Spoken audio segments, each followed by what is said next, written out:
Bwana, kuelekea kwenye mchezo wa Tanzania dhidi ya Tunisia, michuano ya AFCON ambayo inaendelea kulindima huko nchini Morocco. Bwana, tunafahamu ni moja kati ya mchezo ambao utatoa hatma ya Tanzania kusalia kwenye michuano hiyo ama kurejea nyumbani Tanzania. Bwana, mchezo huo Tanzania wanahitaji kushinda ili wafikishe alama 4 wakati wakiombea Nigeria iweze kumfunga Uganda. Sasa kwenye mchezo huo Tanzania wao watakuwa na chaguo moja tu la kushinda, lakini Tunisia wao watakuwa na machaguo mawili, kwa maana ya kutoa sare ama kushinda, kwa sababu mpaka sasa Tunisia wana alama 3 kwenye kundi hilo C, ambalo Nigeria yeye tayari ameshakwisha kutinga hatua ya 16 akiwa na alama zake 6, wakati nafasi ya pili ni Tunisia akiwa na alama 3 na nafasi ya 3 yuko Tanzania na akiwa na alama 1, na nafasi ya 4 yuko Uganda naye pia akiwa na alama 1. Sasa kwenye mchezo wa Tanzania dhidi ya Tunisia, Tanzania wanahitaji kushinda mchezo huo ili waweze kufuzu hatua ya 16, wakati Tunisia wao wakihitaji sare tu ama kushinda ili wafuzu kuelekea kwenye hatua ya 16. Sasa kuelekea kwenye mtanange huyu bana, paka maarufu ambaye amekuwa akibashiri matokeo anayefahamika kwa jina la Nimbus bwana, ametabiri matokeo ya Tanzania dhidi ya Tunisia kwenye mchezo huo, na kupitia pia kwenye kurasa za baadhi ya wachambuzi wameweza kuweka utabiri wa paka huyo, na moja kati ya wachambuzi ambao waliweka utabiri wa paka huyo ni Jemedari Saidi. Kupitia kwenye ukurasa wake wa Instagram aliweka ubashiri wa paka huyo matokeo ya mchezo wa Tanzania dhidi ya Tunisia.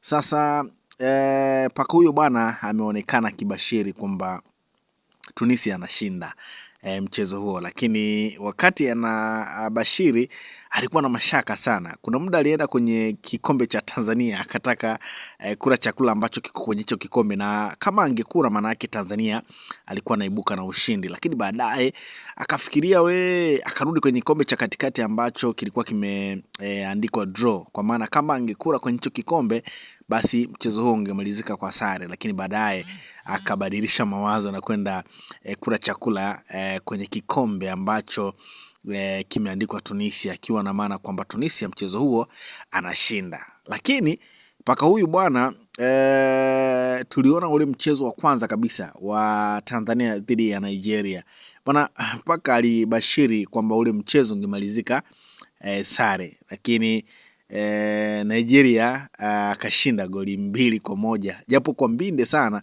lakini ubashiri wa paka ulienda ndivyo sivyo. Sasa je, huu ubashiri wa paka ambao ameubashiri Tunisia ni kweli anakwenda kushinda ama tufanye vice versa kama ambavyo alikosea kwenye mchezo wa kwanza wa Nigeria dhidi ya Tanzania kibashiri draw, alafu Nigeria akashinda, pengine huenda pia hata ubashiri ambao mbashiri Tunisia anashinda Tanzania akashinda. Kwa hiyo ni moja kati ya tukio ambalo pia nimeona nikusogezee, na kupitia kwenye ukurasa wa Jemedari Saidi, yeye alisindikiza na maneno yanayosomeka nyau leo sijamuelewa kabisa. Kama umemuelewa niambie, ila najua Mwarabu hatoki jino moja Shens type, ndicho ambacho alikiandika Jemedari Saidi kupitia kwenye ukurasa huo wa Instagram mara baada ya kuweka ubashiri wa paka maarufu kama Nimbus ambaye amekuwa kibashiri michezo ya AFCON, na mara hii amebashiri kwamba Tanzania anafungwa dhidi ya Tunisia, mchezo ambao ni muhimu sana sana sana kwa Tanzania kuweza kuibuka na ushindi ili ifuzu hatua ya 16 bora ya michuano hiyo. Sasa kuelekea pia kwenye mchezo huo wa Tanzania dhidi ya Tunisia bwana, tumeona kile ambacho amekizungumza naibu waziri utamaduni, sana na michezo Paul Makonda. Tunafahamu ni moja kati ya kiongozi ambaye yuko huko Morocco kwa ajili ya kuipa support timu ya Tanzania na kutoa hamasa mbalimbali. Sasa tunafahamu kwenye mchezo wa Tanzania dhidi ya Uganda bwana, Tanzania waliahidiwa kila goli shilingi milioni 100, lakini kama wangeshinda walikuwa wanapewa bonus ya shilingi milioni 300.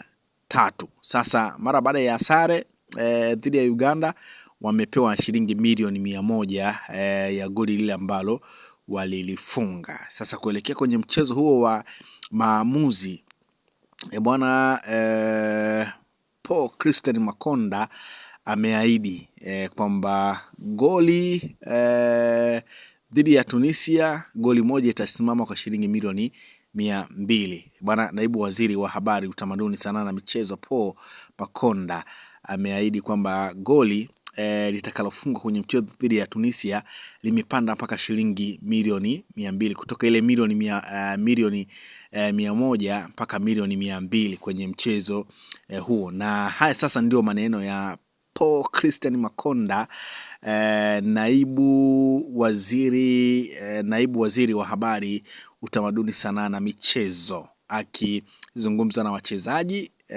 Kwanza akagusia ile zawadi ya shilingi milioni 100 ambayo waliahidiwa na lile goli ambalo walifunga dhidi ya Uganda, halafu akazungumza kuelekea sasa kwenye mchezo huo dhidi ya Tunisia. Tumetimiza ahadi ya goli moja kwa milioni 100.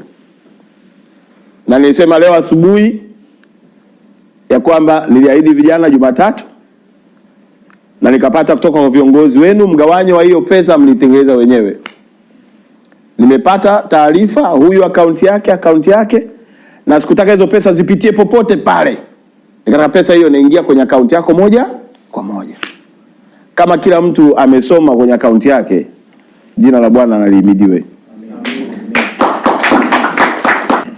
Goli moja mtakalofunga ni milioni 200. Goli la juzi ilikuwa goli moja milioni 100. Kwa Watanzania hao wameniambia, Makonda, tunanunua goli moja kwa mechi ya Tunisia. Goli moja kwa milioni ngapi? Kwa mkifunga magoli 5 mna bilioni 1. Na yenyewe utaratibu ni ule mtakutana nao hela kwenye account. Na sasa hivi bahati nzuri ninazo akaunti zenu zote. Yaani kama sasa hivi goli moja ni milioni 200. Maana kile kiwango ulichokipata kwenye akaunti yako zilisha mara ngapi? Kwa likiongezeka goli jingine, maana kile kiwango ulichokipata unazidisha mara 4. Kwa mkiongeza goli la 3, kile kiwango unazidisha mara 6. Watanzania wanataka ushindi. Wanataka ushindi kwa sababu 3. Moja, wanajisikia fahari kuona Watanzania wenzao, vijana wao, watoto wao, kaka zao, wadogo zao wanaliwakilisha taifa katika kusakata mpira. Na leo hii Watanzania wanakaa kwenye TV wanaangalia Watanzania wenzao wanacheza. Miaka mingine tulikuwa tunaangalia mataifa mengine yanafanya nini? Leo wanaona watoto wao, kaka zao, ndugu zao, wadogo zao wanacheza. Hiyo ndio fahari ya Watanzania, na ndio maana wanataka ushindi ili timu yetu ya taifa iendelee kubaki kwenye mashindano haya ya AFCON 2025. Sababu ya pili kwa nini tunataka ushindi ni career yako. Lazima tupiganie ushindi ili kukuza career yako. Usikubali career yako ishie hapa. Na kwa wale wengine ambao wameniambia wana ndoto ya kupumzika, basi unapostaafu ustaafu kwenye rekodi iliyo juu zaidi ya kwamba nimeacha bani, nimefanya nini, nimepandisha. Lakini mwisho mafanikio yenu yanabeba pia ndoto za vijana wengi wa Tanzania ambao wako mtaani huko wanacheza mpira, waliokusanya makaratasi yale wakafunga, wakiona leo kama ulivyopata ndugu yangu siku ile man of the match ile, kuna vijana huko ndoto yao wanatamani siku moja aminiwe kama Msuva pale. Kwa namna moja au nyingine kwamba kila mmoja ajue taifa lake linamtazama na kumtegemea. Ndoto yake na kilia yake inategemeana na ushindi tutakaopata kesho. Lakini mwisho, ndoto ya watoto wa Kitanzania wachezaji mpira wanaotamani kuja kuchezea mpira katika mataifa mbalimbali wanakutazama wewe kama role model wao. Ninaomba tusiwaangushe.